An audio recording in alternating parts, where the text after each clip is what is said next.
beberapa masyarakat pun yang menyerukan suara tapi tidak dilakukan yang dibuat siapa tapi 257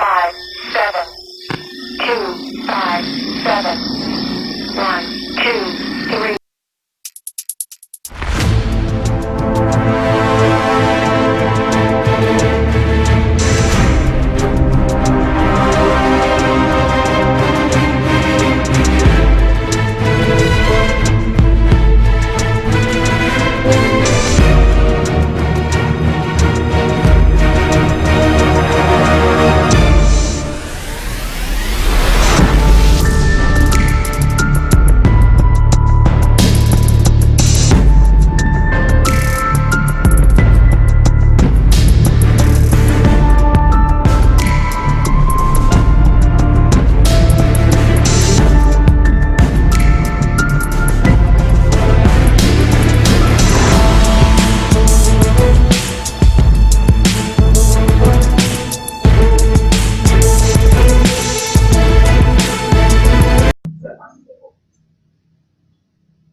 pemerintah mengatakan harus optimis.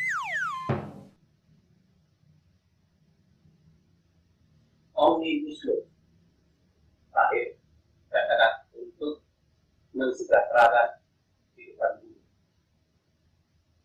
rakyat harus optimis.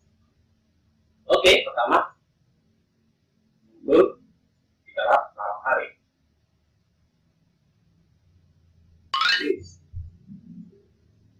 Dan lagi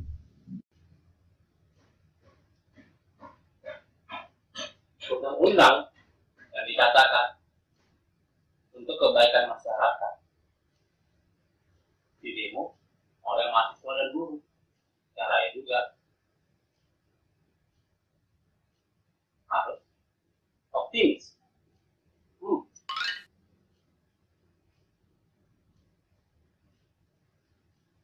Seharusnya pemerintah itu telah melihat beberapa masyarakat turun ke jalan yang menyerukan suara untuk undang-undang ini segera dibatalkan.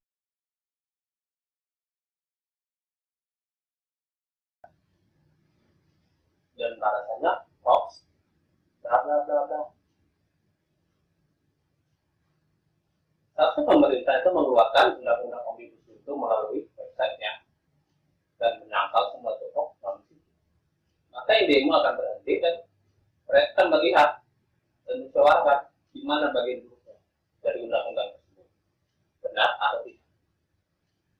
Tapi tidak dilakukan. Yang dikeluarkan sih ada, tapi dan anehnya lagi, mungkin dikeluarkan, tapi bukan yang disahkan.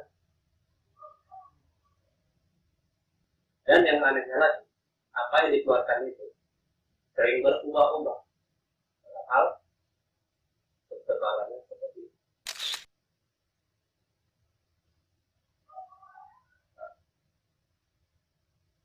seperti dan harus tulis.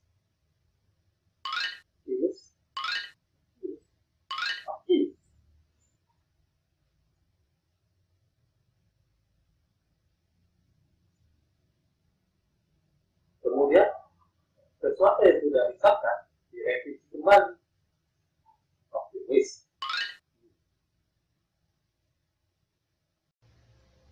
Dan dari awal pemerintah sudah menyarankan agar membawanya ke MK.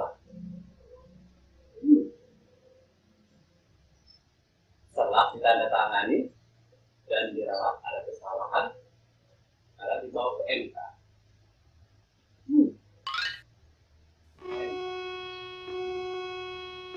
Kita serahkan kepada MK, semoga MK memutuskan seadil-adilnya. Semoga itu MK. Tapi sebelumnya kita mari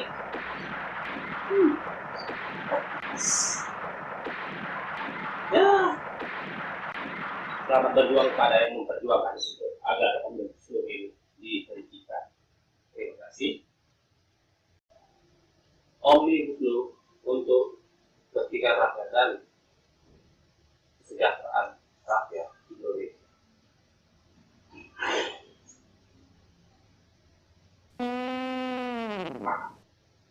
Dengan logika saya dan selama ini, saya harus pesimis. Wassalamualaikum. Mau cepet-cepet dia akan lihat bahwa kok fokusnya sekarang dibikin banyak gitu kan. Sehingga fokus yang lain jadi blur gitu. Yang satu di zoom out, yang satu di zoom in. Tapi kan akan ada catatan kan, di Kontras akan dicatat, di LBH dicatat, di Al Jazeera dicatat, di Forum HAM dicatat segala macam. Yang terlalu lama, Bung Roky. Keadaan hari ini menjadi rumit, variabelnya jadi banyak. Sehingga saya sebut tadi, pasti ada tukar tambah kasus, tukar tambah opini. Karena ini adalah soal to be or not to be. Kalau dia gagal, berarti seluruh kasus di belakangnya akan dibongkar ke depan. Itu. Bahkan sampah pun harus kita hargai dalam keadaan kekacauan pikiran. Karena mau dipastikan bahwa ini nggak boleh gagal. Itu.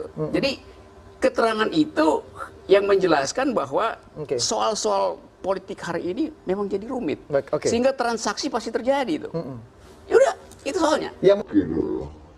Karena mau dipastikan bahwa ini nggak boleh gagal itu.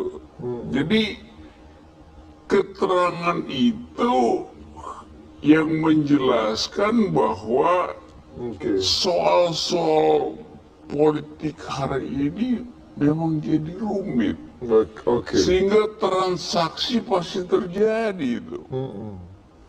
Yaudah, itu soalnya. Polisi itu fungsi teknis, bukan polisi yang main. Jadi kalau bisa lanjutkan. Publik pasti tahu tuh siapa yang berbohong di sini. Publik pasti tahu tuh siapa yang berbohong di sini. Publik pasti tahu tuh siapa yang berbohong di sini. Hukum di Indonesia itu bukan akibat dari konsepsi keadilan, tetapi akibat dari instruksi politik. Maka kita tahu apa yang terjadi di balik meja birokrasi, di balik meja parlemen, yaitu transaksi keuangan, di balik tembok istana, yaitu korupsi. Jadi jangan bicara normatif tentang hal yang secara deskriptif kita lihat setiap hari. Masih 4 bulan baru selesai atau 5 bulan baru selesai, ya kan? Kita ingin terbuka, baik DPR maupun kementerian-kementerian terbuka untuk menerima masukan-masukan, menerima input-input, mendengar keinginan-keinginan masyarakat sehingga dengan hal-hal yang telah kita sepakati di dalam rapat paripurna ini. Sebentar, Pak Beni. Ini saya tadi sudah berikan kepada fraksi Demokrat. Bukan, ini sebelum dilanjutkan Pak Ketua. Nanti Pak Beni setelah. Tolong Pak Ketua. Artinya apa? Pemerintah membuka seluas-luasnya masukan. DPR juga saya kira juga akan membuka seluas-luasnya masukan-masukan lewat mungkin dengar pendapat. Saya kira wong satu persatu belum dilihat sudah dikritik. Tolong Pak Ketua, Pak Beni, baca pasal ini. Woi, baca ini. Saya baca Pak Beni pakai yang lama itu. Pak Ketua, ada ini tatip ini. Pak Beni, saya minta Anda nanti bisa dikeluarkan dari ruang paripurna. Kalau Anda tidak mengikuti aturan mekanisme. Juga. Dengar dong. Ini belum, sekali lagi, ini belum undang-undang loh ya. Rancangan undang-undang yang baik asosiasi, baik serikat, baik masyarakat bisa memberikan masukan sekali lagi kepada pemerintah, kementerian maupun kepada DPR. Ini yang ditunggu itu justru. Kabar utama pemirsa, DPR akhirnya mengesahkan RUU Cipta Kerja menjadi undang-undang. Ya nggak mungkin, artinya apa? Wong satu persatu belum dilihat. Ini belum, sekali lagi ini belum. Cocok. Bisa disepakati? Sepakat gitu Pak.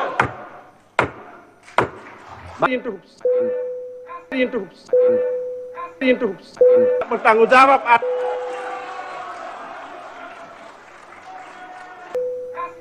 Presiden Jokowi,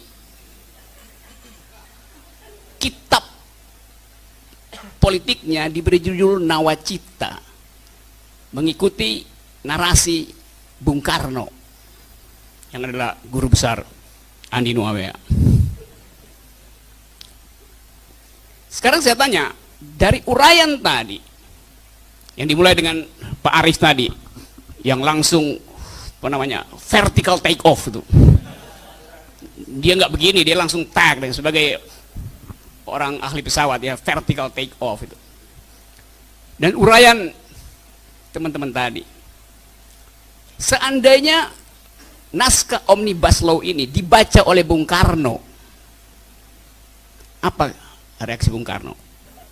Itu pasti satu kata, biancuk. Karena nggak ada di dalam pikiran Bung Karno undang-undang yang menghina buruh. Ya memang isinya adalah manjakan investor, manjakan investasi. Konsekuensinya apa? Dua. Satu, tekan upah buruh. Dua, rusak lingkungan. Isi dari undang-undang itu cuma dua hal itu. Anda lihat kontradiksinya.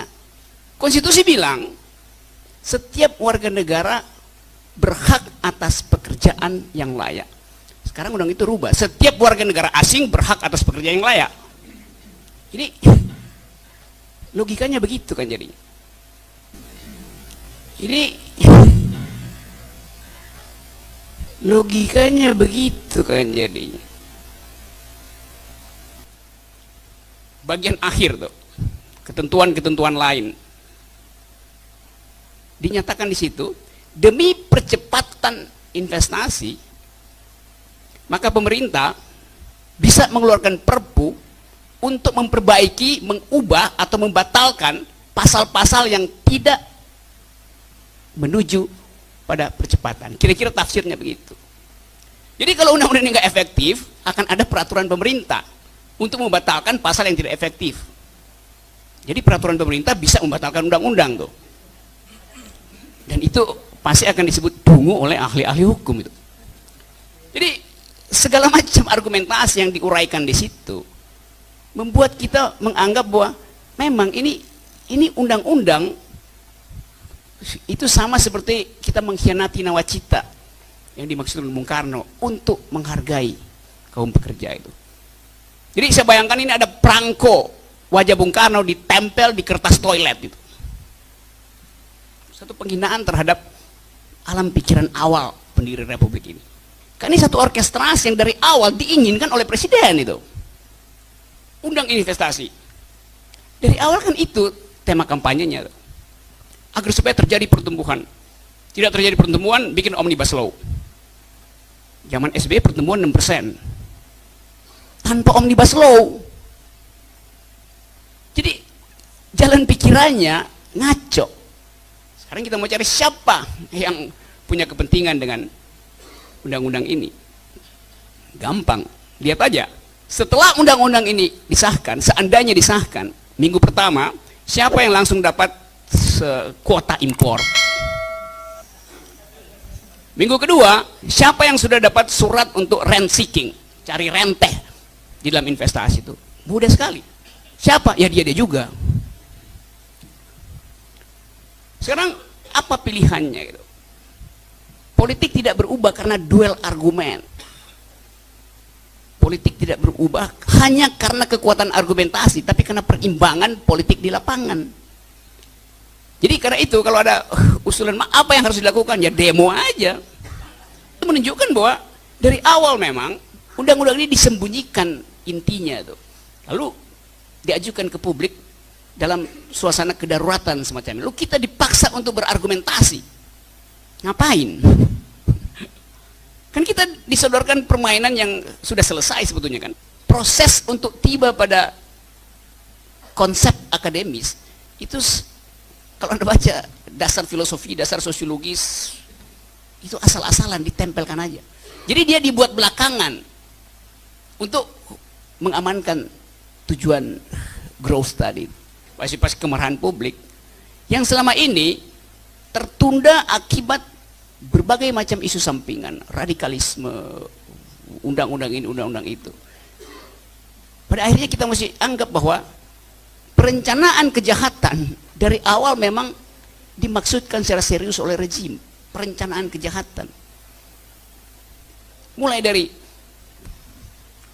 perhitungan Pilpres, tengah malam diucapkan. Jadi kita lihat ini satu paket. Sampai dengan soal rancangan undang-undang yang disembunyikan. Jadi ini rejim yang kerjanya di malam hari. Rejim yang demokratis bisa dirubah dengan argumentasi. Rejim yang tidak demokratis harus diubah dengan konfrontasi. Terima kasih.